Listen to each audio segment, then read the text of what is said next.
أعوذ بالله من الشیطان بسم اللہ الرحمن الرحیم۔ بیٹا، ہماری گفتگو واجب اور مستحبی نمازوں کے بارے میں تھی۔ کل مستحبی نمازوں کی بحث ہم نے پڑھ کر ختم کی۔ اس میں ایک چیز کی شاید میں صحیح وضاحت نہیں کر سکا یا آپ صحیح نہیں سمجھ سکے، وہ نافل رمضان کی بات تھی، جس کا خلاصہ بتا دیتا ہوں، پھر بھی آپ وہ جا کے عبارت کا مطالعہ کریں۔ اگر وہ حل نہ ہو تو پھر آپ میرے سے آ کے پوچھیں۔ رمضان مہینے میں مصنف صاحب نے فرمایا کہ 1000 رکعت پڑھنا مستحب ہیں۔ ان 1000 رکعات کی ترتیب اس طریقے سے ہے کہ پہلے جو 20 دن ہیں رمضان مہینے کے، اس میں ہر روز 20 رکعت پڑھے گا۔ کتنی پڑھے گا؟ 20۔ 20 کو 20 کے ساتھ ضرب کریں گے تو یہ کتنی ہو جائیں گی؟ 400۔ ٹھیک ہے۔ اور آخری جو 10 دن ہیں اس میں ہر روز 30 رکعت پڑھے گا۔ 30 کو 10 کے ساتھ ضرب کریں گے تو کتنی ہو جائیں گی؟ 300۔ 400 اور 300 700۔ باقی کتنی رہ گئی؟ 300۔ 100 رکعت 19 کو پڑھے گا، یہ ہو گئی 800۔ 100 رکعت 21 کی شب کو پڑھے گا، ٹھیک ہے۔ 100 رکعت 23 کی شب کو پڑھے گا، یہ ہو گئی 1000 رکعت۔ اب فرماتے ہیں کہ یہ جو 19 کی شب کو 100 رکعت پڑھے گا، تو جو وہ 20 رکعتیں تھی وہ بھی پڑھے گا؟ کہتے ہیں جی ہاں، وہ بھی پڑھے گا اور یہ 100 رکعت بھی پڑھے گا۔ 21 کی شب، ٹھیک ہے، اس میں وہ 30 رکعت بھی پڑھے گا اور 100 رکعت بھی پڑھے گا۔ 23 کی شب میں بھی وہ 30 رکعت بھی پڑھے گا اور یہ کیا 100 رکعت بھی پڑھے گا۔ اور اگر چاہے، جو تھوڑی سی پیچیدہ بات تھی، اور اگر چاہے تو ان 3 راتوں کی جو 100 رکعت کے علاوہ دوسری رکعتیں تھی وہ نہ پڑھے، یعنی 19 کی کتنی نہ پڑھے؟ 20۔ 21 کی کتنی نہ پڑھے؟ 30۔ 20 اور 30 کتنی ہو گئی؟ 50۔ اور 23 کی بھی 30 نہ پڑھے، یہ کتنی ہو گئی؟ 80۔ کہتے ہیں یہ 80 رکعت ان 3 راتوں میں نہ پڑھے۔ پھر کیسے پڑھے؟ کہتے ہیں رمضان مہینے کے جو جمعے ہیں، جمعے، ایام جمعہ، ٹھیک ہے، ان پہ یہ 80 رکعت بیٹا کیا کر دیں؟ تقسیم کر دیں۔ ٹھیک ہے۔ تو کس طریقے سے تقسیم کرے گا؟ وہ اس کی آسانی ہے۔ فرض کریں 4 جمعے ہیں تو 20 رکعت کر کے پڑھے، ٹھیک ہے، ایسے کر سکتا ہے۔ اور اگر 5 جمعے ہیں تو پھر اس کی مرضی ہے کہ 5 میں سے کسی ایک کو ترک کر سکتا ہے۔ پہلے جمعے کو ترک کرے، بیچ والے جمعے کو ترک کرے، آخری جمعے کو ترک کرے۔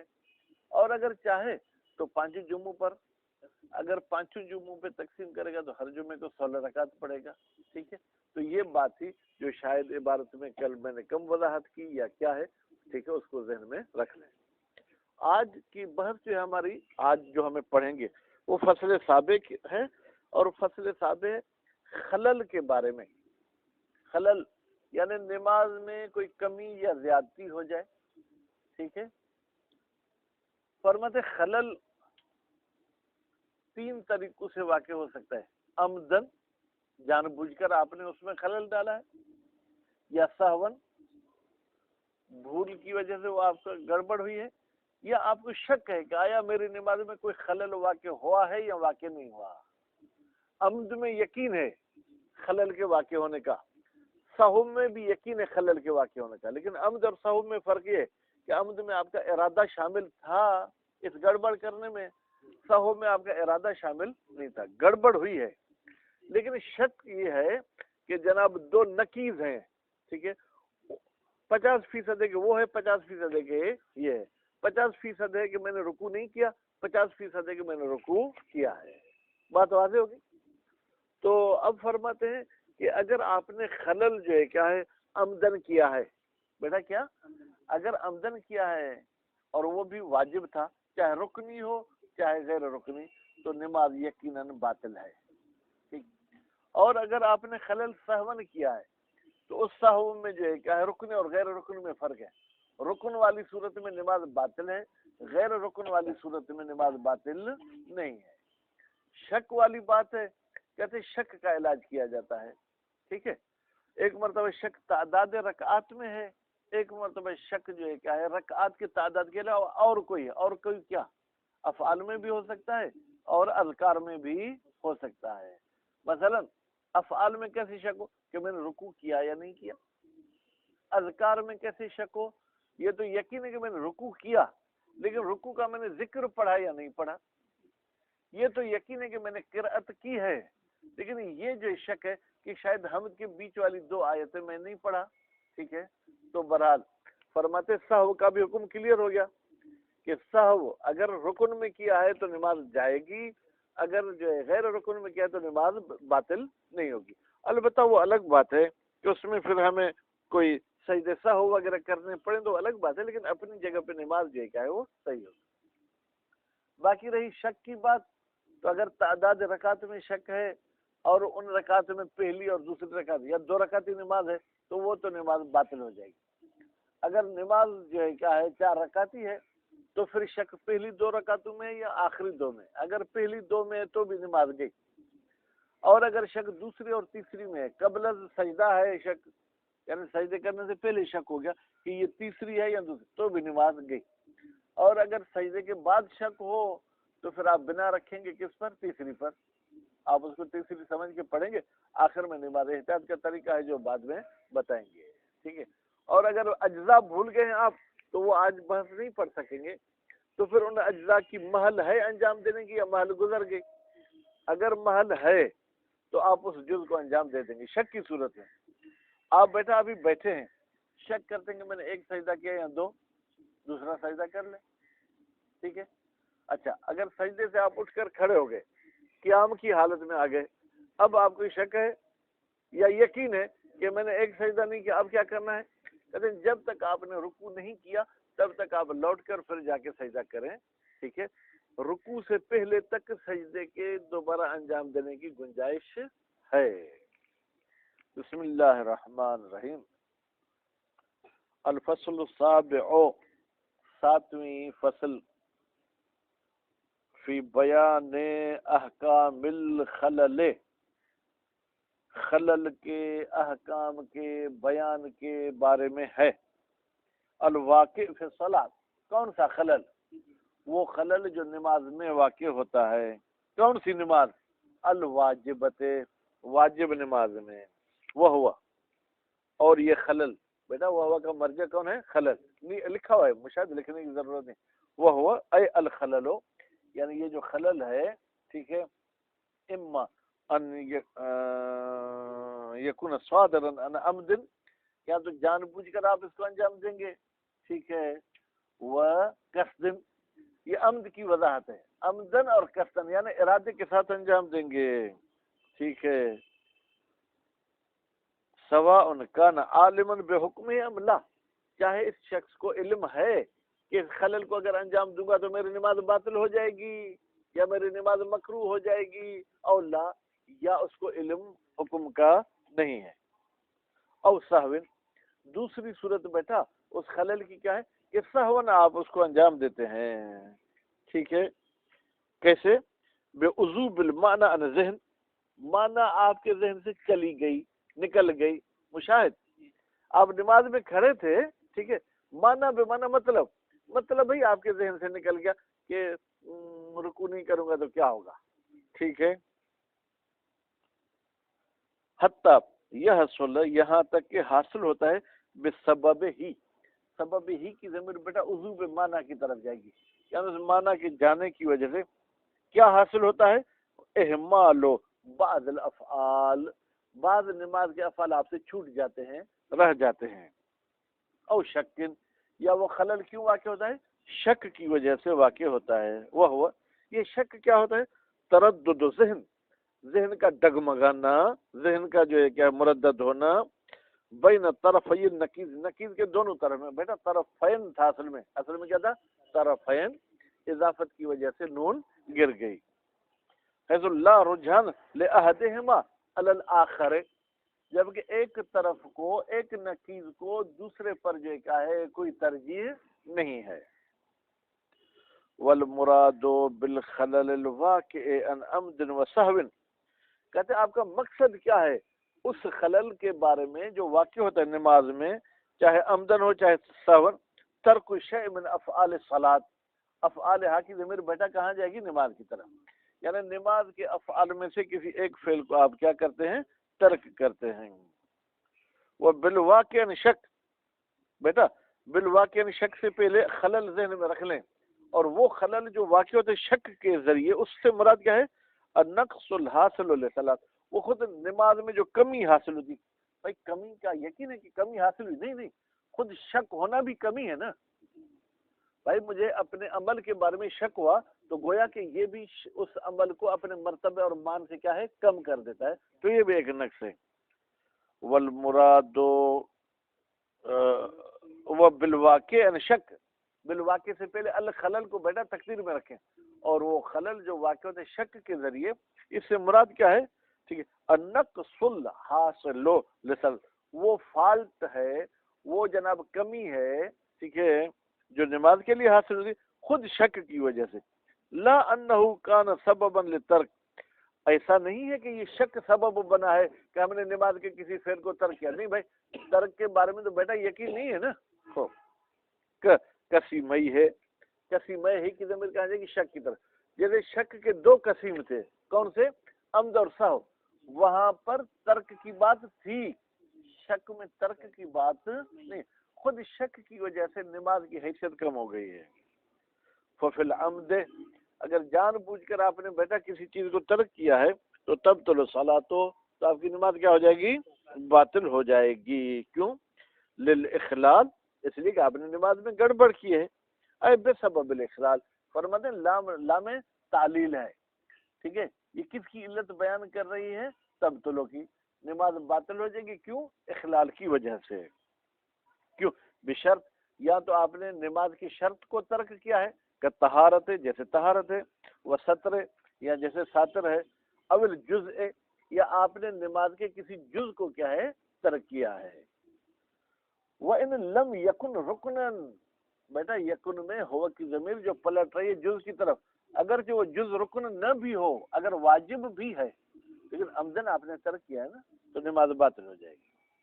کل قراءت ہے، جیسے قراءت ہے، وہ اجزاء القراءت، قراءت کا مطلب ہے پوری، نہ حمد پڑھی نہ سورت، اجزاء قراءت کا مطلب ہے کہ حمد پڑھا، اس کا کچھ حصہ چھوڑ دیا آپ نے، حتیٰ یہاں تک کہ حرف الواحد، اگر آپ دیکھیں یوں پڑھتے ہیں بسم اللہ الرحمن الرحیم، اب اس میں آپ نے کس کو حذف کیا؟ با کو، تو بھی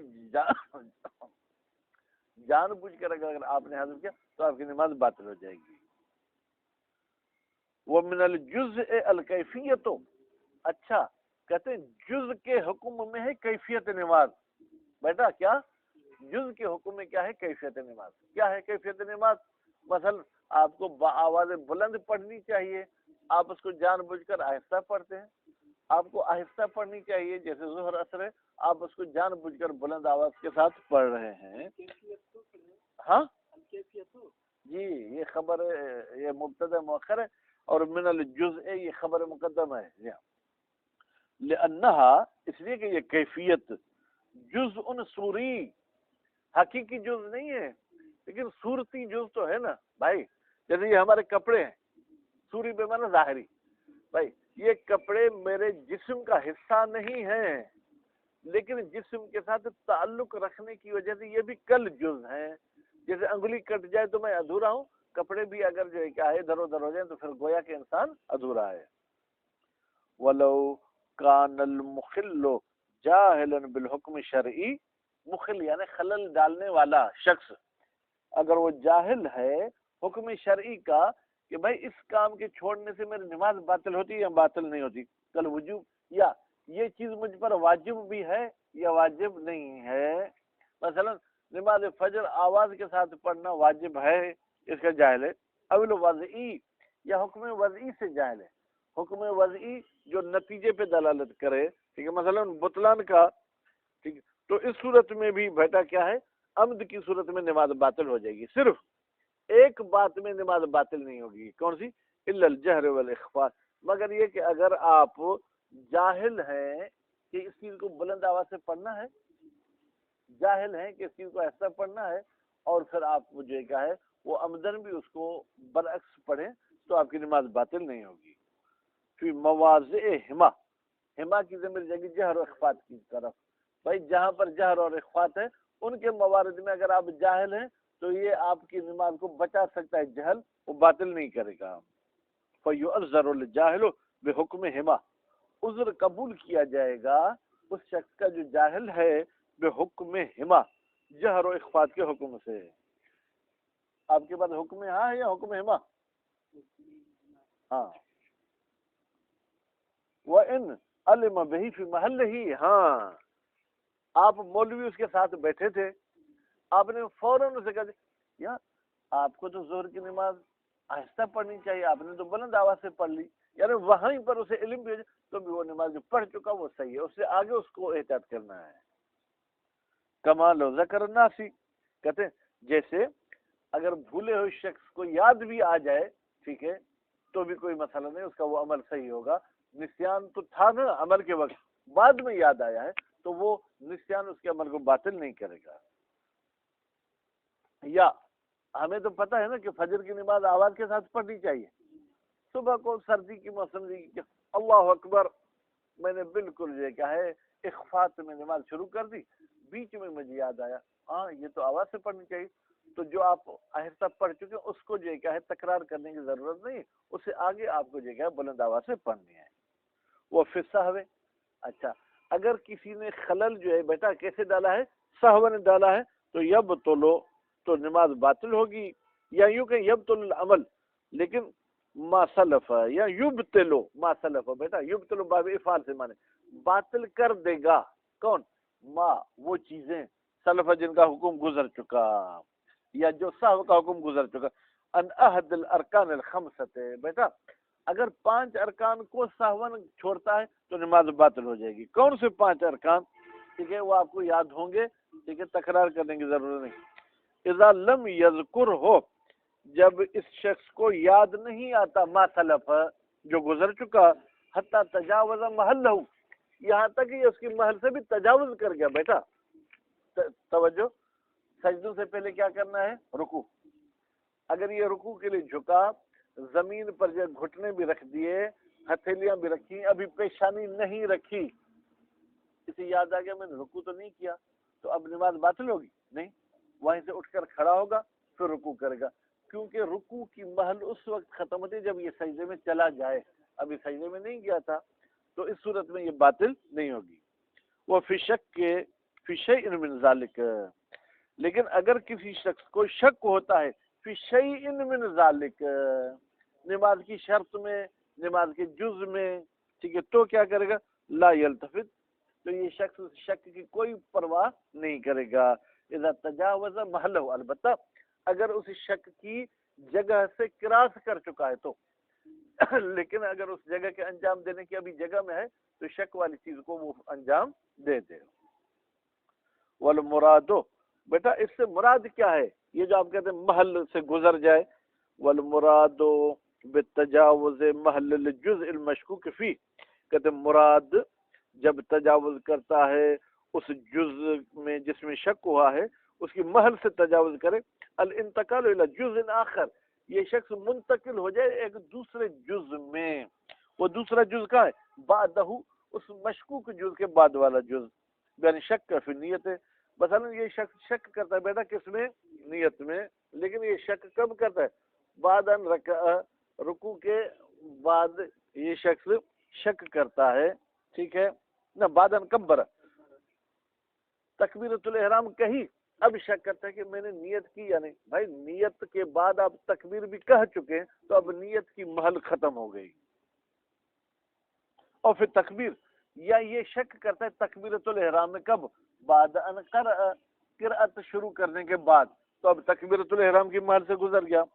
او شرع فیہما، فیہما کی ضمیر کہاں جائے گی بیٹا؟ تکبیر اور قرأت کی طرف۔ یا مشاہد، تکبیر فل نہیں کہی اللہ، اب اسے شک ہوا کہ میں نے نیت کی، یعنی اکبر نہیں کہا، اللہ کہا ہے اکبر نہیں کہا، ٹھیک ہے۔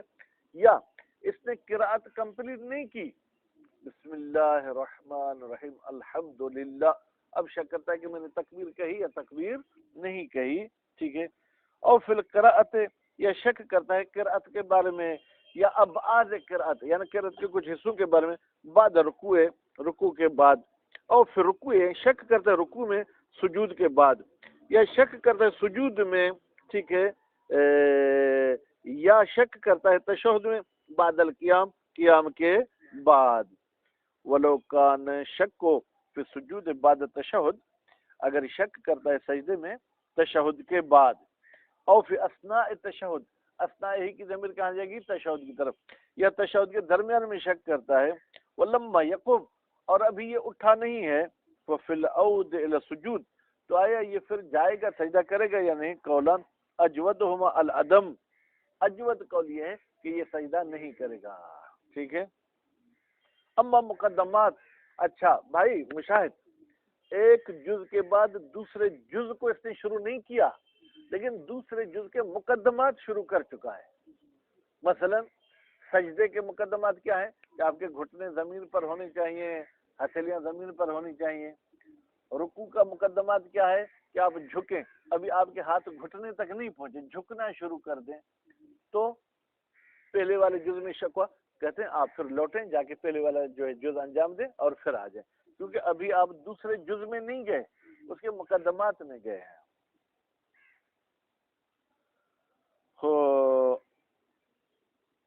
اما مقدمات الجز، اگر جز کے مقدمات میں شروع کل ہوئی، جیسے جھکنا، ٹھیک ہے، رکوع کے لیے بیٹا، والاخذ فی القیام، یا یہ سجدہ اس نے نہیں کیا اور اٹھنا شروع، اخذ بمعنی شروع، اور اٹھنا بھی شروع کیا، بحول اللہ، فل نہیں اٹھائے، ٹھیک ہے، فی القیام قبل الاکمال، ابھی فل کھڑا نہیں ہوا، فلا یؤد انتقالا الی جزء، تو اس کو آپ یہ نہیں سمجھ سکتے، یہ گنتی نہیں کر سکتے کہ یہ ایک اور جز کی طرف چلا گیا. وقد الفعل المندوب، بھائی جیسے واجب جز کے بارے میں اگر شک ہو، آپ دوسرے جز میں نہیں گئے ہیں تو اس مشکوک جز کو انجام دیں. اسی طریقے سے قنوت بھی ہے، یعنی بیٹا توجہ، دوسری رکعت میں آپ کو قنوت پڑھنا چاہیے، اب آپ اللہ اکبر کرے رکوع کی طرف جھک رہے تھے، فل نہیں جھک، شک ہے کہ میں نے قنوت پڑھا یا نہیں پڑھا، پھر آپ جو کیا سیدھے کھڑے ہو جائیں، قنوت پڑھیں، اس کے بعد جو کیا کریں، رکوع کر لیں. ولو کان شک کو فی ہے، ٹھیک ہے. اب آپ کی اس کا ٹائم دیکھیں کتنا مشاہد درس کا، صلی اللہ